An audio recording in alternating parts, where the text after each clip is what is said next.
E olha, hoje é dia 2 de setembro. A campanha Setembro Verde começou nesta terça-feira aqui em Manaus. O objetivo é divulgar informações sobre a doação de órgãos e tecidos. Durante todo o mês vão ser realizadas ações para a conscientização e o incentivo deste ato. O Teatro Amazonas, por exemplo, que é cartão postal aqui de Manaus, foi o cenário para o momento simbólico da campanha. O que aconteceu? Ele recebeu a iluminação em verde, tiveram esses balões também que simbolizaram o Setembro Verde. A gente vai falar muito disso ao longo deste mês. Bom, e para continuar falando sobre essa campanha, a gente vai conversar hoje com o coordenador estadual da Central de Transplantes do Amazonas, o Marcos Lins, que vai trazer mais informações para a gente sobre como que vai ser esse mês de setembro. Coordenador, obrigado pela disposição. Bom dia. Bom dia. Bom dia, Larissa. Bom dia, José Carlos. Acabamos de ver aí, né, esse início simbólico do Setembro Verde. Falamos ontem sobre Setembro Amarelo, né? Claro que também vamos falar sobre isso. Mas o Setembro Verde, ele traz uma informação de conscientização sobre a importância da doação de órgãos e de tecidos. Conta um pouquinho pra gente como é que está a situação do Amazonas hoje em relação a transplante, a doação, na verdade, de órgãos.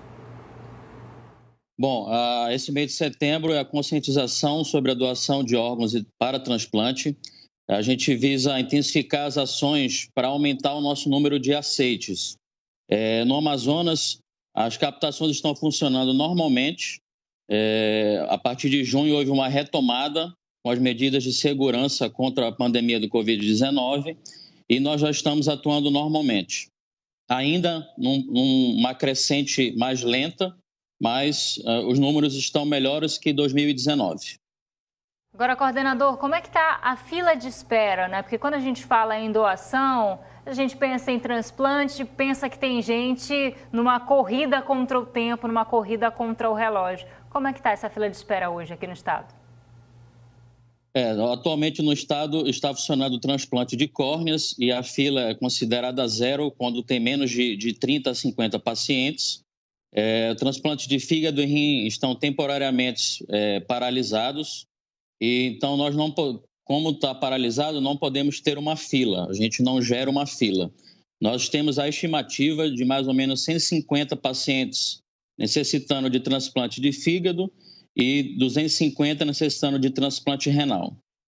Coordenador, quais órgãos hoje o Estado tem a capacidade técnica de manejar, de transplantar aqui no Amazonas? Isso, atualmente transplante de córnea, fígado e rins. Como o fígado e rins estão paralisados, a gente disponibiliza para a Central Nacional de Transplante e eles ofertam para os outros estados. Agora, tem muita gente que ainda cria um tabu quando o assunto é doação de órgão. Como que faz para ser doador? Qual é o procedimento? O que precisa ser feito? O procedimento é bem simples. Na legislação, a doação ela é efetivada quando há o consentimento familiar. Então, os parentes de até 4º grau, os familiares, o cônjuge também, que aceitam a doação. Então, a única medida eficaz é você avisar a sua família e manifestar a vontade de ser um doador de órgãos e assim salvar vidas. No caso dos rins, por exemplo, é uma espécie de doação que pode ser feita em vida, né? E a gente tem casos aqui no Amazonas, né, durante o ano de pessoas que fazem a doação por aqui?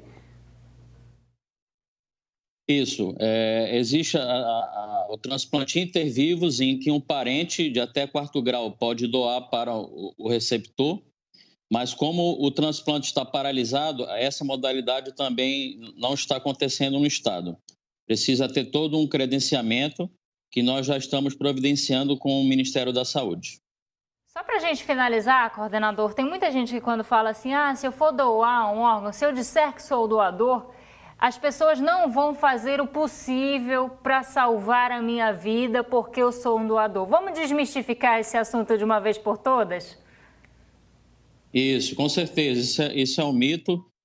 A gente preza sempre pela vida. O sistema brasileiro é um dos sistemas mais rígidos no controle e diagnóstico de morte cerebral. Então, quando esgotaram todas as possibilidades de terapêutica desse paciente e constatado que ele está em morte cerebral, aí sim a gente liga a cascata de eventos que poderá ofertar a doação de órgãos.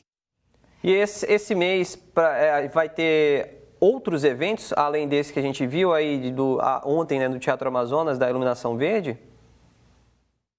Haverá sim. Em conformidade com os demais estados da federação, a maioria dos eventos serão de maneira virtual, em decorrência do Covid-19. Então, nós faremos algumas lives para os profissionais da saúde e faremos algumas lives para o público em geral, que serão intensificadas na Semana Nacional de Doação de Órgãos, de 21 a 27 de setembro.